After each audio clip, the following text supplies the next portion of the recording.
ओम नमः शिवाय। हर हर महादेव। आप सभी को श्रावण के अंतिम सोमवार की हार्दिक शुभकामनाएं। भगवान भोलेनाथ की कृपा आप और आपके समस्त परिवार पर सदैव ही बनी रहे। दोस्तों, आज की वीडियो में हम सावन के अंतिम सोमवार की पूजा विधि जानेंगे। तो चलिए वीडियो शुरू करते हैं। तो सबसे पहले तो मैंने यहाँ पर एक चौकी लगा ली है। जिस जगह पर आपको पूजा करनी है उस जगह को अच्छे से साफ सुथरा कर लें। पहले तो उस जगह पर आप चौकी या पटड़ा लगा करके पूजन कर सकते हैं।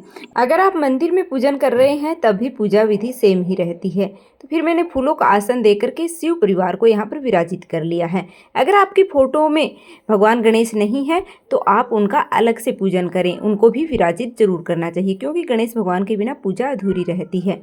फिर मैंने यहाँ पर एक थाली रखी है, उसमें हम शिवलिंग को विराजित करेंगे।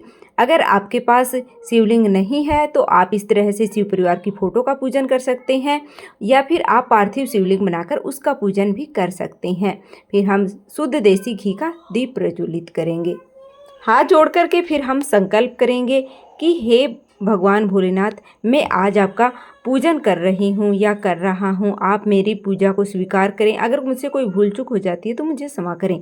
फिर हम शुद्ध जल से भाव रूप में सभी को स्नान करा देंगे।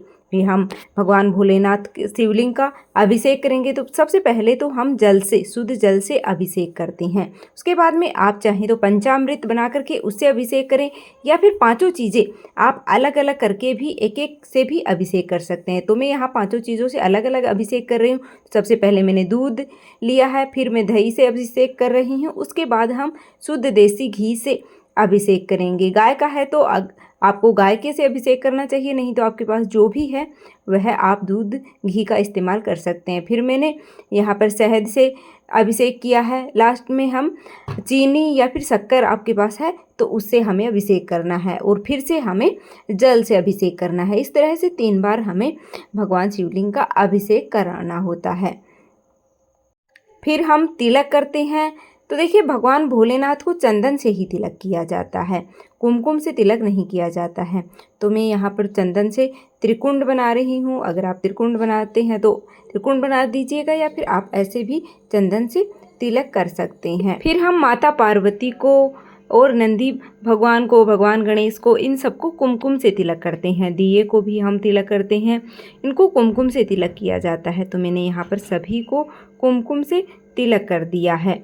फिर हम सभी को अक्षत समर्पित करते हैं। जब भी हम भगवान भोलेनाथ का पूजन करें तो उनके मंत्रों का उच्चारण आपको करते रहना चाहिए, जैसे कि ओम नमः शिवाय, ओम नमः शिवाय। इन मंत्रों का जप आप साथ में कर सकते हैं। फिर हम सभी को वस्त्र के रूप में कलावा समर्पित करते हैं। अगर आपके पास जनेऊ है तो आप भगवान भोलेनाथ को, भगवान गणेश को, इनको आप जनेऊ भी समर्पित कर दीजिएगा। तो यहाँ पर मैंने सभी को वस्त्र के रूप में कलावा समर्पित कर दिया है। माता पार्वती को हम चुनरी भी उड़ाएंगे। आप नवरात्रि में जो चुनरी लेकर आते हैं वह चुनरी भी आप माता को उड़ा सकते हैं, या फिर आपके पास चुनरी नहीं है तो आप कलावा भी समर्पित कर सकते हैं। तो मैंने यहाँ पर चुनरी उड़ा दी है। अब भगवान भोलेनाथ की जो भी प्रिय चीज़ें हैं वह हम अर्पित करेंगे।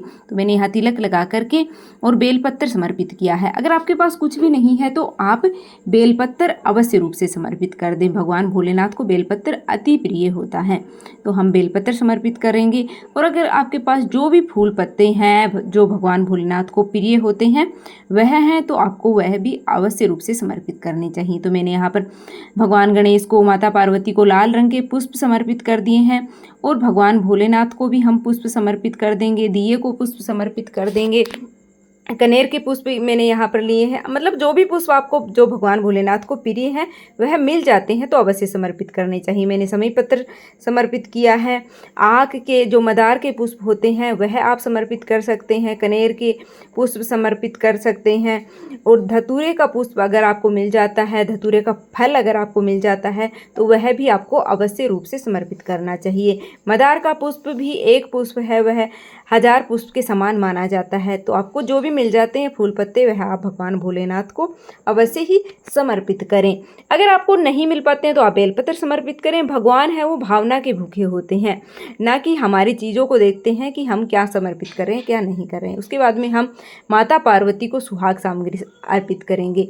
तो जो भी सामग्री आपके पास है वह आप समर्पित कर दीजिएगा। 5-7 हम भोग समर्पित करेंगे। तो भोग में हम फलों का भोग समर्पित करते हैं। तो इस दिन अन्न का भोग है वो नहीं लगाया जाता है। जब हम पूजा करते हैं तो हम फलों का भोग समर्पित करते हैं। दक्षिणा हमने यहाँ पर समर्पित कर दी है। फिर हम धूप दिखा देंगे, तो सभी को हम प्रेम पूर्वक धूप दिखा देंगे। फिर हम कथा सुनते हैं, सोमवार व्रत की कथा सुनते हैं। तो अगर आपको कथा आती है तो आप सुन लीजिएगा। अगर कथा आपको नहीं आती है तो मैंने चैनल पर वीडियो अपलोड की है, वहाँ से आप देख करके कथा सुन सकते हैं।